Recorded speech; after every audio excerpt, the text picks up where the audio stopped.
Good morning po mga kalingap. Isang mapagpalang umaga. Shout out po mga insan. So ngayon nakauwi na po kami ng Dait guys. So kami sa Dait nagbabalik. Mukhang ma-vlog na po yata mamaya si Kalingap Rob. Dumating po kami ng madaling araw. So ngayon meron po tayong mission na naman ngayong umaga. Sana walang problema guys. Sana walang problema. Kasi parang binigyan na ako ng computation, sana mali yun. Pag-pray po natin na mali. Ano ba naman yan? Sa ano po, napunta tayo sa mga post office dahil meron tayong i-receive na mystery box. Oo guys, promise mystery box yun. Pero mukhang makikipagdebate pa tayo dito dahil hindi maganda ang feedback sa akin ng mystery box. Gusto nilang patungan ng tax yung aking box. Hindi pala sa akin yun, sa akin nakapangalan. Gusto nilang patungan ng tax kasi daw galing labas. Pero post office kasi parang dati nangyari na rin sa akin to na medyo may mataas ang value na pinadala sa akin.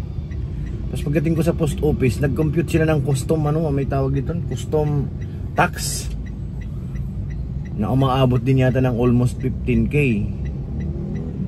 Di naman, bakit magkano pa sila ng custom? Tatingin, tama ba yun? Lagyan pala ng tax, kung galing sa labas, ibig sabihin binili na yun doon, may tax na yun bago ipadala dito. So ngayon yun ang anuhin ko na tawag dito, kipagdebate tayo dun sa post office. Sabi ko, ang alam ko kasi pag ganun, wala na talagang tax kasi doon pagbili pa lang po niyan, si Biyabal dumaan. Pagbili ko pa lang po noon is kaltas na po ang pagbili pa lang noon, may kaltas na talaga ng tax, binabayaran ng tax po noon. Tapos pag once pinadala mo naman, kahit anong bagay ang ipadala mo sa Pilipinas, bago tanggapin ang padalahan doon, may tax na rin yung binabayaran na kung magkano mo. Hanggang sa pagdating dito, additional nagbabayad pa rin ako pero hindi ganun kalaki. Nagbabayad pa rin ako sa post office pero yung hinihingi nilang 15,000, aray ko. Ano sila siniswerte? 15k?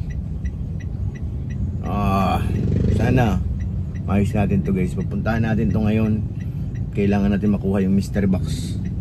Sama natin si Mayong. Galing nga sa BDO. Galing ka sa BDO? Metrobank? Sama natin siya kasi siyang pinapunta ko doon noong nakaraan para itanong ko nandun na yung mystery box ko.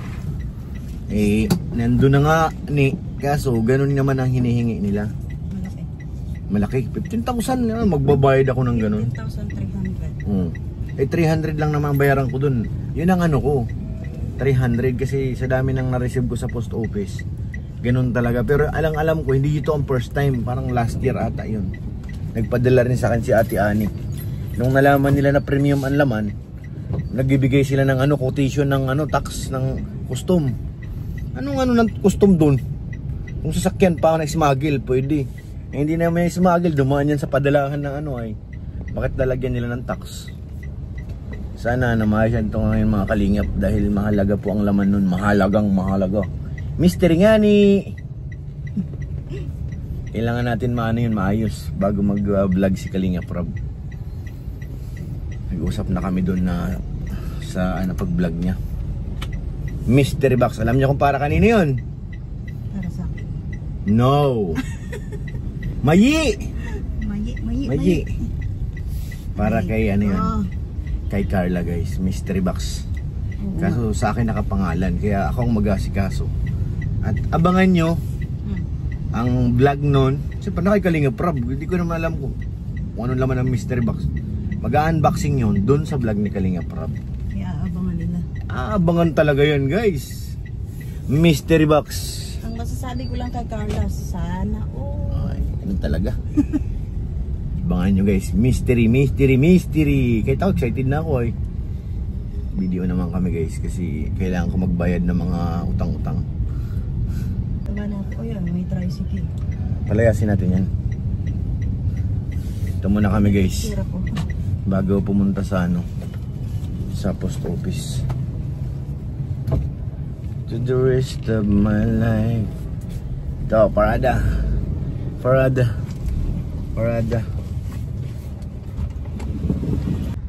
Guys, punta na kami sa post office.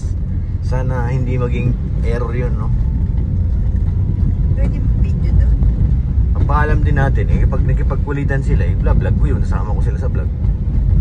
Kasi ang alam ko, wala na talaga akong tax na babayaran dyan. Binayaran na ni Ate Nancy. Bayad na yan doon, kasi bago ano yan, i-release, binabayaran na yun. Ganun yun, wala nang tax na yun, ano doon. Di kita naman. Ginanyan na rin nila ako dati. Yung kay Ate Ani na ano, box. Pinatungan din, binilagyan din ng custom ano, tax. Pinalaman ng custom doon, di naman yung ganun ka ano. Kukunin ko nga sana eh, bigla ako nagulat eh.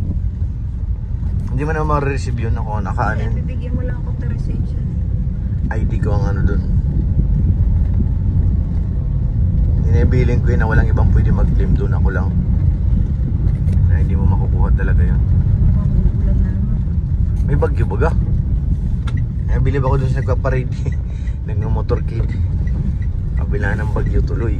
Ano, bakit meron ganun? Parang ano ata yung babae na yun dito sa ano dahil. Hindi ko alam kung anong. Na tayo guys, malapit sa post office. Mystery box, mystery box, mystery box. Post office, dahil post office mga kalingap, dito na tayo. Sana walang maging problema mga insan. Dito na tayo.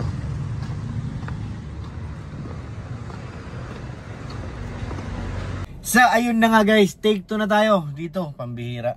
Pambihirang kasi sana makuha na natin ito guys.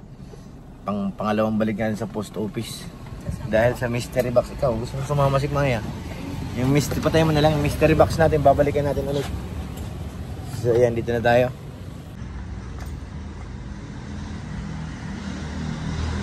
One, 2, 3, 4, 5, 6, 7, 8, 9, 10, 11, 12, 13, 14, 15. 15,000 something? 300? 15,305. Ang mga yayat yung mga alaga natin sa ano? 15,000. Sapat na siya. Baka may bariya ko dito. So yun, ulit dito. Kaya ng 500 ay 1,000 ko.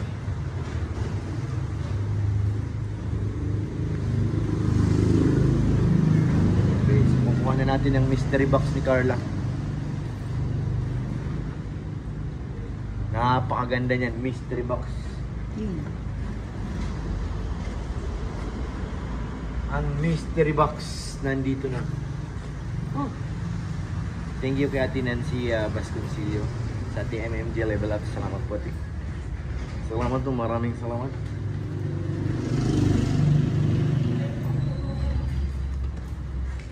Ito na.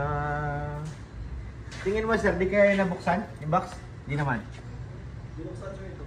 Ah, binuksan? Legit kaya yung laman yan? Pwede yung tingnan mo natin? Baka mamaya iba na ang laman eh. Baka ano na, dinig. Sige na.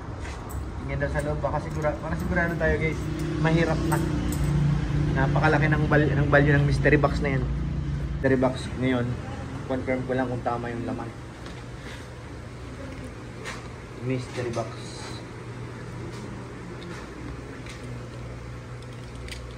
Baka napunit na dito eh. Kasi pinuksan daw to sa custom eh.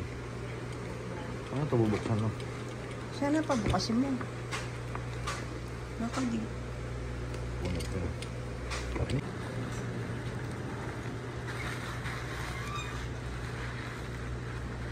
Kasi yung cabinet ko. Okay.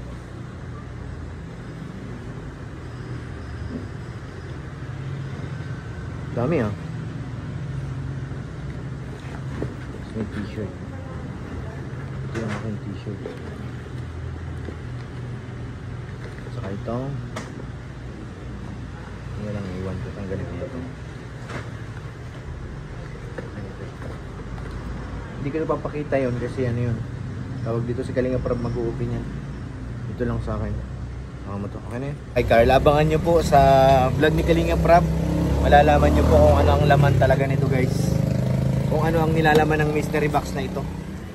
So yun, thank you po ulit kay Ate Nancy Vasconcillo ng TMMG Level Up. Maraming salamat po ate. Thank you very much. Ito na, this is it. Basta guys, abangan nyo po sa vlog ni Kalinga Prab. Doon natin makikita ito. Kung ano talaga ang laman. Dahil binuksan ko rin po. Baka sabihin yung pinakialaman ko. Nagsiguro po tayo kasi po, alam nyo naman, kailangan ko siyang i-open kasi nga po, baka mali na ang laman kasi binuksan na daw ito sa custom. Hindi tayo naman nadali kung hindi ko ito bubuksan. Kung doon na sa premium kasi ito guys. Sabi, may clue na kayo, premium. May clue na kayo, premium, mataas ang value. Kaya, kailangan kong i-sure. Hindi pwedeng re-receive ko lang na hindi ko siya i-open. Alam ko na may masasabi na naman sila eh. Yung mga ibang dyan. Sabihin, bakit pinakialaman natin? Hindi po. Pinakialaman ko po yun dahil, yun po ang ang tawag dito, ang procedure. Kasi kaysa naman kinuha ko to tapos hindi ko alam kung anong laman, ay hindi ko pa, iba na pala ang laman, mas mahirap po yun. Kaya so ito, nabuksan ko siya at hindi naman nakita sa vlog natin yung kung anong laman, no? Yung lang, senior ko lang kung ano talaga nasa loob. Ay hindi, kung ano ang nasa loob, kung tama yung nasa loob. Tama si Maya? Kasi alam ko sigurado mayayari ako dito dahil sasabihin pinakialaman ko. Disclaimer lang guys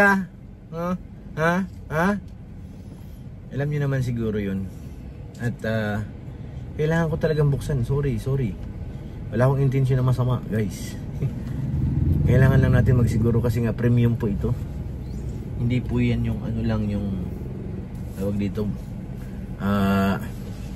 basta premium items. So yan, maraming salamat po sa inyo lahat. Abangan po natin sa vlog ni Kalinga Prab kung ano ang nilalaman ng mystery box na ito. Maraming salamat po Nancy Vasconcillo ng TMMG Level Up. Thank you very much po ate. Maraming salamat po. At sa lahat ng mga manonood, maraming salamat. Shoutout kay Ate Ani Haramilya, Ate Luz. Shoutout po. Maraming salamat at sa inyong lahat. Maraming salamat. In God bless. Bye-bye.